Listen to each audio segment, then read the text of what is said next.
عليكم ورحمة الله وبركاته. ازيكم يا جماعة؟ اخباركم ايه؟ يا رب تكونوا كويسين وبخير.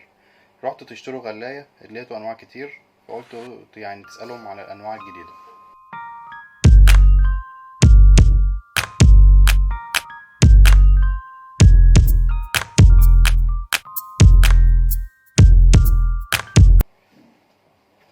رحتوا تشتروا غلاية، لقيتوا انواع كتير وانواع جديدة. جاي لكم النهاردة ان شاء الله في الفيديو على الجديد وعلى الانصح او الافضل في الاستخدام. خليكم معانا في الفيديو ان شاء الله. بالنسبة أول حاجة في الغلايات، أول حاجة مثلا في الخامات بتاعة الستانلس أو الخامات اللي هي الستانلس أو أنواع الغلايات العادية دي. طبعا كل عارف إن دي يتراوح سعرها يعني من 50 ل65 أو 70 جنيه، حسب الخامة أو حسب الشركة اللي هي بتصنع الغلاية اللي هي قدامنا دي. تمام.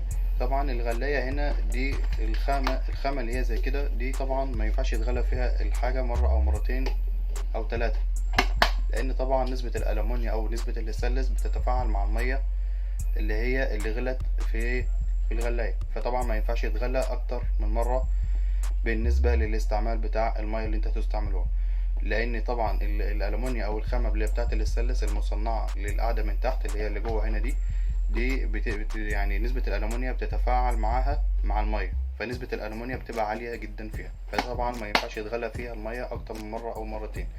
دي اولا الغلاية اللي هي الستانلس العادية دي اللي موجودة طبعا في السوق وموجودة في كل بيت مصري. مش بنقلل من قيمتها، لكن في ناس بتستخدم المية بتاعتها اكتر من مرة او مرتين. حاجة بنجيلها اللي هي الغلاية الاكريليك او الغلاية البلاستيك. هي طبعا في ناس بيقولوا عليها بلاستيك، لكن لو هي بلاستيك الخامة بتاعتها طبعا ما ينفعش يتغلى فيها مية، لان طبعا المية بتسيح من البلاستيك او الخامات اللي هي العادية. تمام. فالخامة الاكريليك دي خامة الاكريليك عشان تبقى الناس عارفة او فاهمة احنا بنتكلم عن ايه. دي طبعا لو خامة الاكريليك بتاعها لازم يكون عالي، خامة الاكريليك لازم تكون عالية فيها بالنسبة عشان ما تتفاعلش مع السخونية او تتفاعل مع المية. تمام. دي طبعا لو تشتروها لازم تشتروا ماركة تكون اصلية، بحيث ان هي المادة بتاعتها او القاعدة بتاعتها او الدايرة الكهربية بتاعتها ما تتفاعلش مع المية بسرعة. تمام. دي الغلاية الاكريليك، وتتأكدوا من الدوائر الكهربية اللي هي موجودة تحت مش فوق، لان في غلاية كانت وصلت لنا. تمام. زي ما كده القاعدة بتاعتها اهي قدام الكاميرا، كانت في غلايات وصلت لنا الدايرة الكهربية او التسخين، معدل التسخين كان بيبقى الدوائر من فوق. هنوريها لكم برضو في العرض بتاعنا وفي الفيديو بتاعنا. دي طبعا الدوائر الكهربية دي لو فوق بتبقى يعني اللهم صل وسلم فيه، بتبقى الخامة بتاعتها او الاستعمال بتاعها خطر شوية.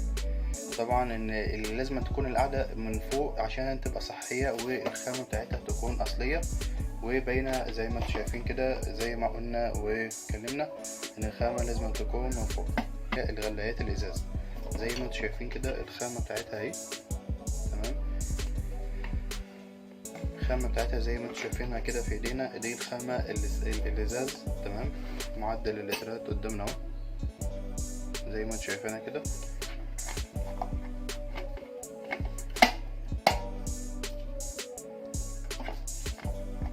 دي طبعا الفتحة بتاعها بالضغط بتاعها، ودي خامة الازاز من جوه وخامة الازاز من بره. تمام. دي خامة الازاز بتاعتها لازم يكون بايركس عالي جدا زي ما انتم سامعين كده. دي خامة البايركس بتاعتها اللي هي الخامة الحراري. تمام. الخامة الحراري دي طبعا بيبقى مكتوب عليها معدل اللهم صل فيه، معدل درجة الازاز ودرجة الحرارة ودرجة الاستعمال، بتبقى مكتوب عليها درجة الاستحمال لحد قوة او درجة حرارة قد ايه.